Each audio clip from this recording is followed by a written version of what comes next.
Secundaria primer grado. Ciencias. Biología. Nada desaparece, todo se transforma.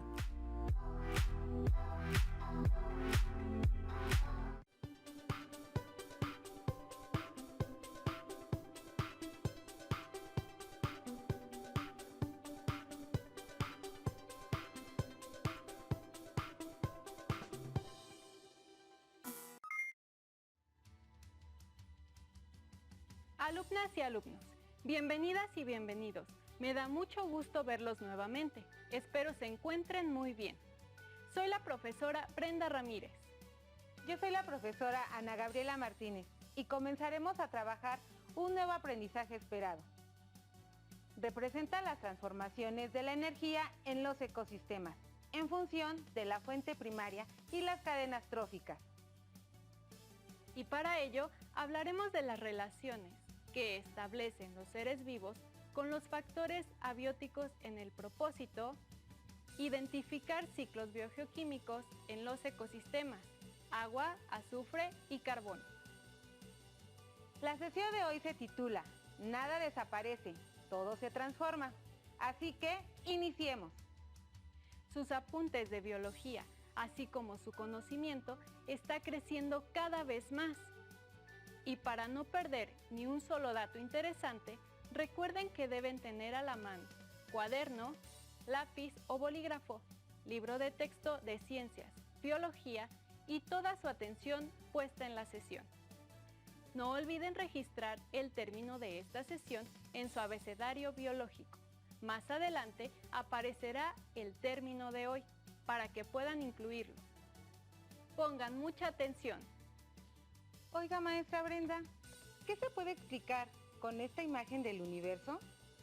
Con esta imagen podemos recordar esa famosa frase de un gran divulgador llamado Carl Sagan: todos los seres vivos somos polvo de estrellas. Tiene razón, pues lo que Carl Sagan quiere decir en esta frase es que tanto las estrellas como los seres vivos estamos formados por los mismos elementos químicos, aunque organizados de diversas formas. Escuchemos. Los organismos vivos de nuestro planeta están conformados por más de 20 elementos químicos, pero el 96% de esos elementos están concentrados en 6: carbono, hidrógeno, oxígeno, nitrógeno, azufre y fósforo. Cuando el universo surgió, esos elementos fueron arrojados. Es así que los elementos de nuestro cuerpo se formaron en el interior de una estrella. Al combinarse entre sí, dan lugar a nutrientes como las proteínas, carbohidratos y también el ADN. Así que la nutrición y todas las relaciones alrededor de ella, como las cadenas tróficas y los ciclos biogeoquímicos, son fundamentales para mantener esos elementos que mantienen y forman a los seres vivos. Los seres vivos estamos formados por chons. Esta palabra está formada por los símbolos de los elementos químicos esenciales para los seres vivos, los bioelementos. Estos elementos son carbono, hidrógeno, oxígeno, nitrógeno, azufre y fósforo. Al combinarse, se forman sustancias esenciales para que toda la biodiversidad siga existiendo y evolucionando. Constituyen los componentes básicos de nuestro cuerpo, pues forman estructuras de los seres vivos, como los huesos, la piel, el tejido nervioso, la sangre o los caparazones. Y se encuentran en perfecto equilibrio a través de los llamados ciclos biogeoquímicos. Veamos un poco más de estos.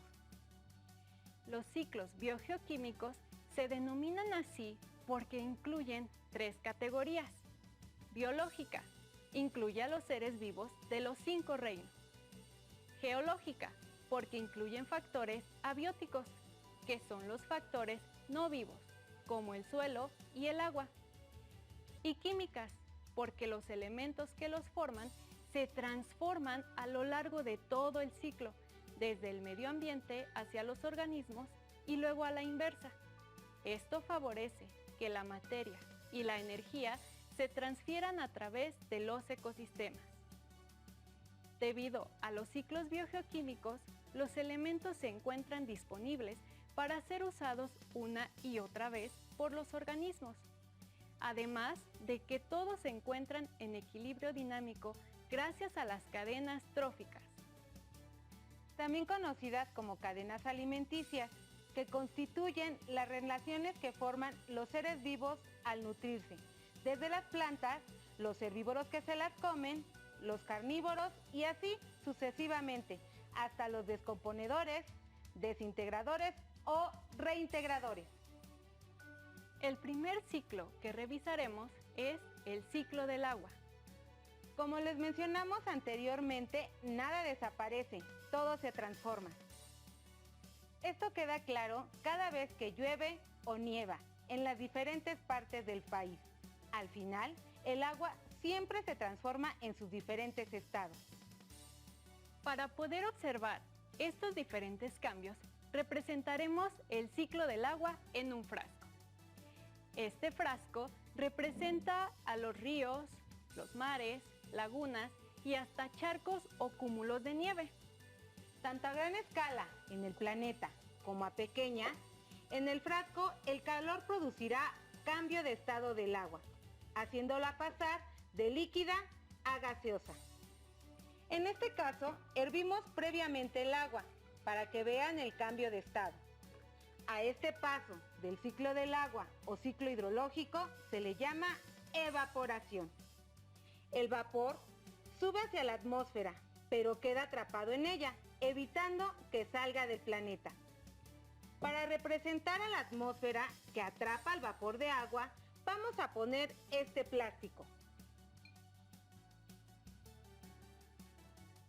Mientras más sube el vapor, este se va enfriando hasta cambiar a estado líquido, formando masas compuestas por microgotas de agua.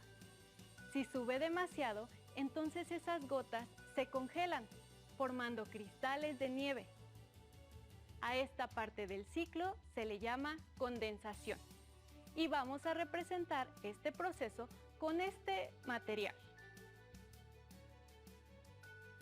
Cuando las gotas de agua que forman las nubes se enfrían, hacen que este proceso de condensación sea más rápido, lo que origina que esas microgotas de agua se junten, formando gotas más grandes y, cuando alcanzan cierto tamaño, caen a la superficie terrestre.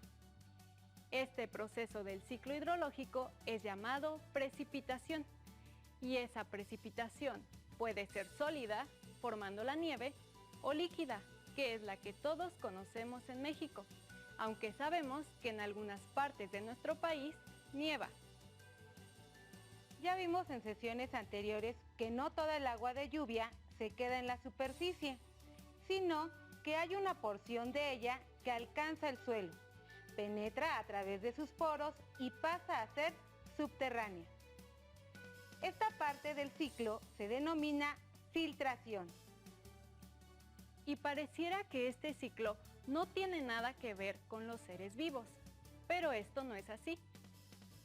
De hecho, el agua también pasa por la cadena alimenticia o cadena trófica. Y este ciclo es fundamental para los seres vivos. Una vez que los seres vivos consumimos el agua, parte de ella regresa al ambiente a través de procesos biológicos como la transpiración. La transpiración es el proceso natural de regulación de la temperatura corporal, que hace que los seres vivos expulsen agua en forma de vapor, ya sea por medio de las glándulas sudoríparas de la piel, como en el caso de los animales, o de las hojas de las plantas. A ver, maestra, pero si el ciclo hidrológico está sucediendo y regresa el agua que se evaporó, entonces, ¿por qué decimos que se nos va a acabar el agua? Buena pregunta, maestra. Todos los ciclos biogeoquímicos están en equilibrio dinámico y modificar una sola parte de cada uno de ellos cambia por completo la disponibilidad del mismo para todos los seres vivos. En este caso, el problema de la alteración del ciclo del agua es porque estamos sobreexplotando los cuerpos de agua potable disponibles.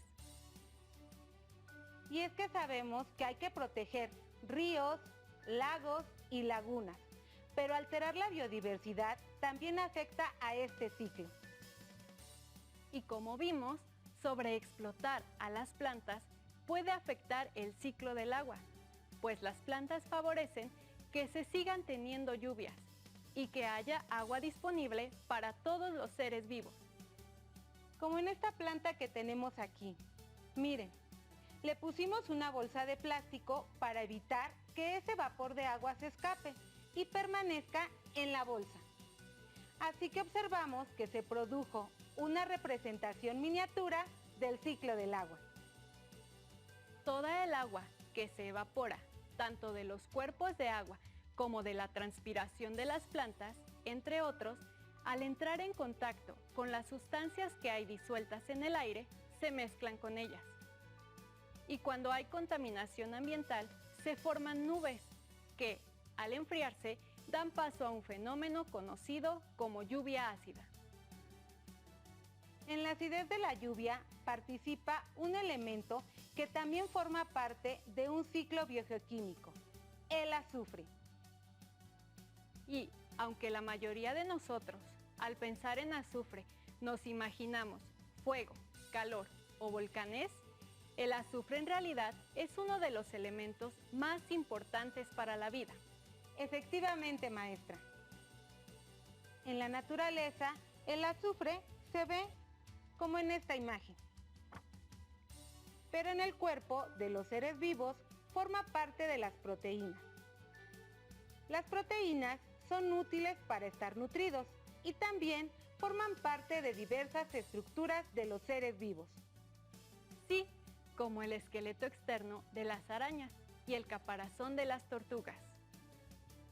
Se puede mencionar que el ciclo comienza con la expulsión del azufre del interior de la Tierra a través de erupciones volcánicas. Llega a la atmósfera como dióxido de azufre. Al combinarse con el vapor de agua, forma la lluvia ácida y llega de nuevo al suelo, en donde las raíces de las plantas lo absorberán y lo convertirán en parte de las proteínas. Pasando a través de la cadena trófica, cuando los animales herbívoros se comen a las plantas. Cuando estos organismos mueren, las bacterias y hongos del suelo transforman los compuestos nuevamente en sustancias de azufre que las raíces de las plantas pueden absorber. Sin embargo, no todo el azufre es usado por las plantas. Una parte se queda almacenada en las rocas del interior de la Tierra y cuando hay una explosión volcánica, el azufre irá integrado en el magma del volcán. Como vimos, el azufre se va transformando en cada una de las partes de su ciclo y pasa por la cadena trófica. Esto sucede con prácticamente todos los elementos que forman a los seres vivos, haciendo de la nutrición una de las partes fundamentales de los ciclos biogeoquímicos. Y un gran ejemplo de cómo un elemento pasa a través de los procesos biológicos que todos los seres vivos realizamos es el siguiente, que además es un elemento esencial para los seres vivos: el carbono. El carbono es un elemento fundamental para los seres vivos, pues forma parte de sus estructuras, procesos biológicos. Junto con el oxígeno, el hidrógeno y el nitrógeno, el carbono es uno de los componentes estructurales fundamentales de nuestras células, órganos y tejidos. El carbono también permite que otra macromolécula, el ADN, pueda contener la información necesaria para dar continuidad a la vida y, por lo tanto, mantener su equilibrio en un ciclo biogeoquímico. Es muy importante. De hecho, en este momento ustedes están participando de manera activa en el ciclo del carbono. Esto lo hacen a través de un compuesto que exhalan durante la respiración, llamado dióxido de carbono. El dióxido de carbono es un gas invisible que llega a la atmósfera de formas diferentes. La forma más común es cuando algunos seres vivos respiran oxígeno y liberan dióxido de carbono. Ese dióxido de carbono es absorbido por las plantas y, a través de la fotosíntesis, lo transforman en carbohidratos. Cuando los herbívoros se comen esas plantas, el carbono sigue un recorrido que pasa por cada uno de los niveles de la cadena trófica. Cuando los seres vivos mueren, las bacterias y hongos ayudan a descomponerlos, al mismo tiempo que estas bacterias y hongos respiran y liberan más dióxido de carbono a la atmósfera. Si observaron en el video, estaba la ilustración de una fábrica. Esto es porque con la actividad humana se han agregado al ciclo del carbono otras fuentes como el petróleo y otros combustibles, así como el incremento en la cantidad de automóviles y fábricas. De manera natural, la cantidad de plantas que transforman el dióxido de carbono de los procesos de respiración, combustión de volcanes e incendios naturales están en equilibrio. Sin embargo, cada vez que un material se quema, como la gasolina, el petróleo, la basura o incluso cuando encienden una vela, se produce dióxido de carbono. Por lo que nuestra actividad humana actual ha generado que haya más dióxido de carbono de lo que las plantas del mundo pueden transformar en oxígeno. Vaya, hay varios conceptos para agregar a nuestro abecedario biológico, pero queremos sugerirles uno que integre todo lo que vimos hoy.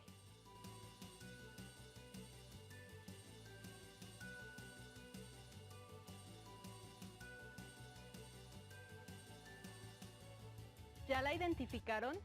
Se trata de ciclo biogeoquímico. Si pusieron atención durante la sesión, será fácil para ustedes poner su definición.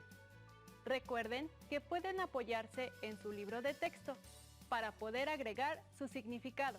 ¡Adelante!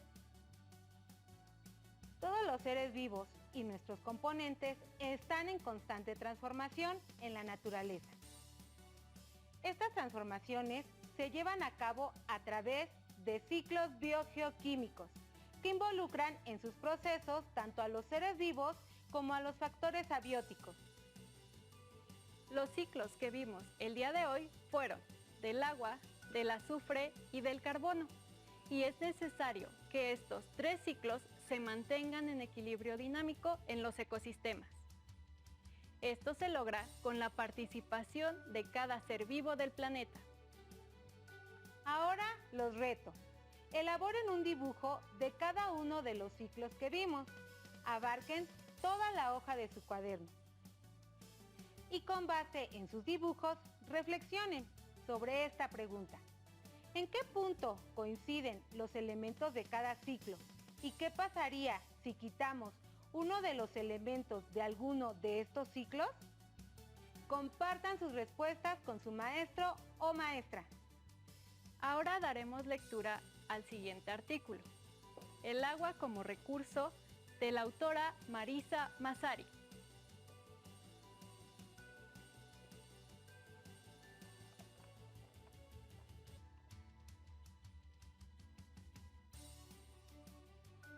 El agua cubre aproximadamente el 75% de la superficie terrestre.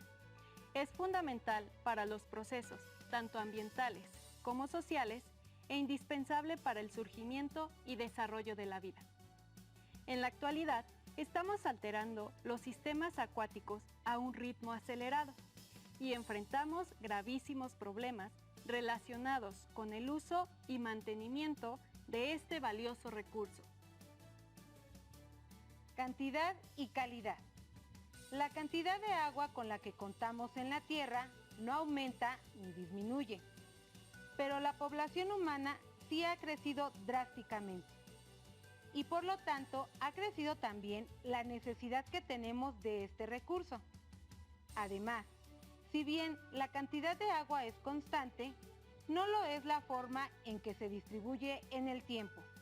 Es irregular a lo largo del año y también varía en diferentes años, dependiendo de las condiciones climáticas globales. De igual forma, los distintos ecosistemas, como las selvas húmedas, los bosques de pinos, los matorrales, los pastizales o los desiertos, influyen sobre la forma y la cantidad de agua que penetra en los sistemas de acuíferos, su conservación en el suelo o su paso a la atmósfera, lo que ocasiona que la disponibilidad de este recurso sea variable en cada región del planeta.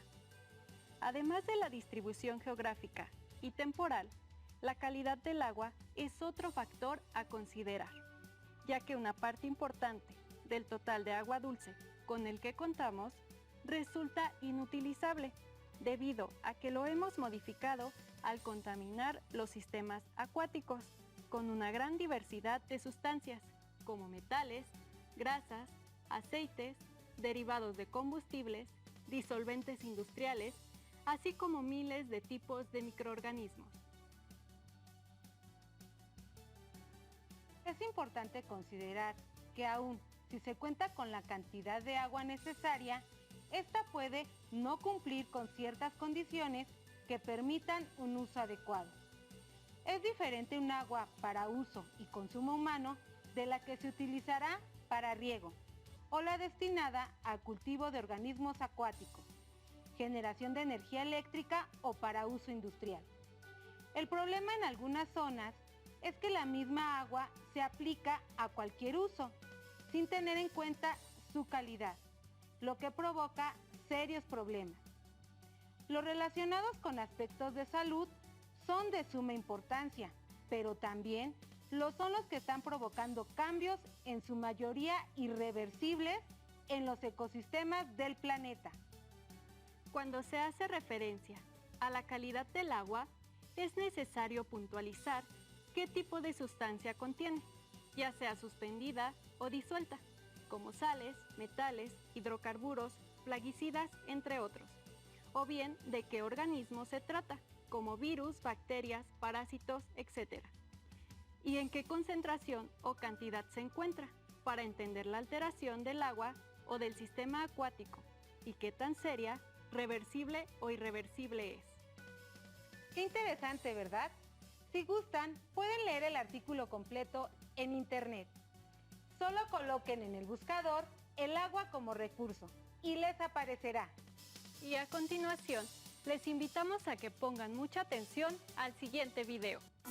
Los seres vivos respiramos para producir energía con la que realizamos los procesos vitales.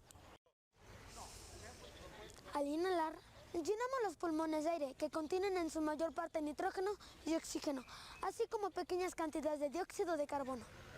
Y al exhalar, expulsamos dióxido de carbono, que es un producto de desecho.